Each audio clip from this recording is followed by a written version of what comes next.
नमस्कार। दिन भर की बड़ी खबरों को जानने के लिए हमारे चैनल में आपका स्वागत है। मैं हूं आपके साथ कंचन मिश्रा।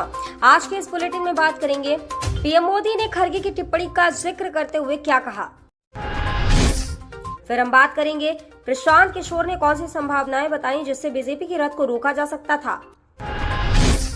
साथ ही बात करेंगे, आप नेता संजय सिंह ने प्रेस कॉन्फ्रेंस कर भाजपा को लेकर कौन से बड़े खुलासे किए हैं। बुलेटिन के आखिरी में बात करेंगे, रामायण के राम अरुण गोविल ने स्मृति ईरानी की तारीफ में क्या कहे। आगे की खबर जानने से पहले हमारे चैनल को लाइक और सब्सक्राइब कर लें। अब बढ़ते हैं सुर्खियों की ओर।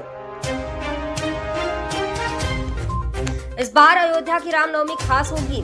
रामलला की मूर्ति पर सूर्य तिलक की तैयारी में जुटे हैं वैज्ञानिक। रुड़की के वैज्ञानिक दिन रात इस पर काम कर रहे हैं। केशव प्रसाद मौर्य ने अखिलेश यादव को कहा कि माफियाओं से अखिलेश यादव की रिश्तेदारी है, वे रिश्तेदारी निभावे, महिमा माफियाओं से हमारी दुश्मनी है। कंगना रनौत ने बीफ को लेकर दी सफाई, कहा कि वह बीफ या किसी भी तरह का रेड मीट नहीं खाती हैं। कंगना ने इस बातों को अफवाह बताया है। लोकसभा चुनाव के मौसम में नेताओं के एक से दूसरे दल में जाने का सिलसिला तेज हो गया है। सबसे अधिक झटके विपक्षी कांग्रेस को लग रहे हैं। मध्य प्रदेश में कांग्रेस कार्यकर्ताओं ने पार्टी के पोस्टर पर बीजेपी कैंडिडेट की तस्वीर लगा दी। राहुल गांधी आज जहां सभा करने वाले हैं, उसी मंच के लिए पोस्टर तैयार हुआ था। आतिशी ने कहा, चुनाव आयोग बीजेपी के इशारों पर काम करती है। कहा, बीजेपी के शिकायत पर आयोग तुरंत कार्रवाई करता है। वहीं शिकायत बीजेपी के खिलाफ हो तो 48 घंटे बाद भी सुनवाई नहीं होती। मीसा भारती ने कहा, हम भी हिंदू हैं और राम की पूजा करते हैं। चुनाव के बाद ही अयोध्या जाएंगे और रामलला का दर्शन करेंगे। दिल्ली शराब घोटाला मामले में ईडी ने अब आप नेता दुर्गेश पाठक को समन भेजा है। नरेंद्र मोदी पर ममता बनर्जी ने साधा निशाना, कहा, मोदी की गारंटी का मतलब है सभी विपक्षी नेताओं को सलाखों के पीछे डालना।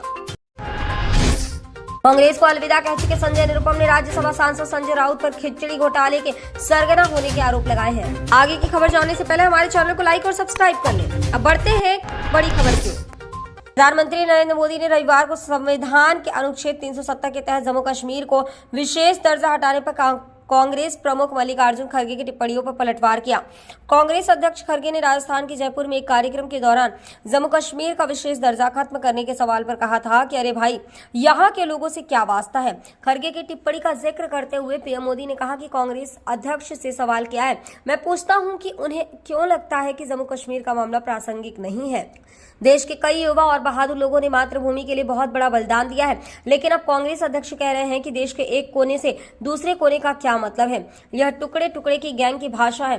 क्या आप ऐसे लोगों को माफ कर सकते हैं? प्रधानमंत्री ने भीड़ से पूछा। भीड़ ने जोर से जवाब दिया, नहीं। वहीं अमित शाह ने भी कहा कि खड़गे ने जो कहा वह शर्मनाक है। उन्होंने कांग्रेस को याद दिलाया कि जम्मू कश्मीर भारत का अभिन्न अंग है और इस पर हर राज्य और नागरिक का अधिकार है, जैसे केंद्र शासित प्रदेश के लोगों का देश के बाकी हिस्सों पर अधिकार है।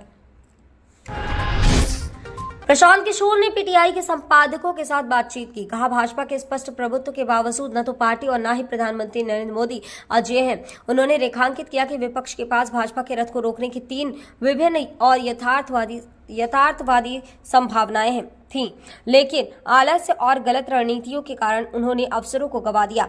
मुझे विश्वास है कि पश्चिम बंगाल में बीजेपी नंबर 1 बनने जा रही है। प्रशांत किशोर ने कहा कि यह गिने कि पिछले 5 वर्षों में प्रधानमंत्री ने राहुल गांधी या सोनिया गांधी या किसी अन्य विपक्षी नेता की तुलना में तमिलनाडु के कितने दौरे किए हैं। जाहिर तौर पर राहुल गांधी पर कटाक्ष करते हुए उन्होंने कहा, आपकी लड़ाई उत्तर प्रदेश, बिहार और मध्य प्रदेश में है, लेकिन आप मणिपुर और मेघालय का दौरा कर रहे हैं, तो फिर आपको सफलता कैसे मिलेगी। साल 2019 में स्मृति ईरानी के हाथों हार के बाद राहुल गांधी के अमेठी से चुनाव लड़ने की अनिच्छा के बारे में पूछे जाने पर किशोर ने कहा कि विपक्षी पार्टी सिर्फ केरल जीतकर देश नहीं जीत सकती। दिल्ली शराब नीति घोटाला मामले में अब इलेक्टोरल बॉन्ड का लिंक भी जोड़ा जा सकता है। कथित तौर पर हुए इस घोटाले में दिल्ली के सीएम अरविंद केजरीवाल, मनीष सिसोदिया जेल में है, जबकि इस मामले में आप नेता संजय सिंह को सुप्रीम कोर्ट से जमानत मिल गई है। संजय सिंह ने सोमवार को प्रेस कॉन्फ्रेंस कर इस घोटाले के तार इलेक्टोरल बॉन्ड से जोड़ते हुए भाजपा पर भ्रष्टाचार करने का आरोप लगाया। संजय सिंह ने कहा कि कितने सुनियोजित तरीके से लोगों से छुपाकर बीजेपी सरकार ने यह घोटाला किया। अब ये अब सामने आ गया है। ये सब इलेक्टोरल बॉन्ड के रूप में हुआ है, जिसे सुप्रीम कोर्ट ने सब सामने लाकर रख दिया है। संजय सिंह ने कहा है कि 33 ऐसी कंपनीज हैं जिसके साथ साल में 1 लाख करोड़ का घाटा हुआ। इन कंपनीज ने 450 करोड़ रुपए का चंदा दिया है। इनमें से 17 कंपनीज ने या तो टैक्स दिया ही नहीं या इन्हें टैक्स में छूट मिली है। वहीं 6 कंपनी ऐसी है जिन्होंने बीजेपी को 600 करोड़ दिया है। लोकसभा चुनाव के लिए यूपी के मेरठ से बीजेपी प्रत्याशी अरुण गोविल ने केंद्रीय मंत्री स्मृति ईरानी की तारीफ की है। गोविल ने कहा है कि स्मृति एक अच्छी वक्ता है, उनसे मिलकर काफी अच्छा लगा। रामायण सीरियल में राम की भूमिका निभाकर पॉपुलर हुए अरुण गोविल यूपी के मेरठ से लोकसभा चुनाव लड़ रहे हैं। उन्होंने कहा, मुझे जनता से बहुत अच्छी प्रतिक्रिया मिल रही है। इस दौरान उन्होंने केंद्रीय मंत्री स्मृति ईरानी से मुलाकात को लेकर भी बयान दिया और उनकी तारीफ की। गोविल ने कहा, उनसे मिलकर अच्छा लगा, वो बहुत अच्छी वक्ता है। मेरठ में मुख्य मुकाबला बीजेपी उम्मीदवार अरुण गोविल, समाजवादी पार्टी सपा की सुनीता वर्मा और बहुजन समाजवादी पार्टी बसपा के देवव्रत त्यागी के बीच होने जा रहा है। आम चुनाव के दौरान मेरठ में दूसरे चरण में 26 अप्रैल को मतदान होगा।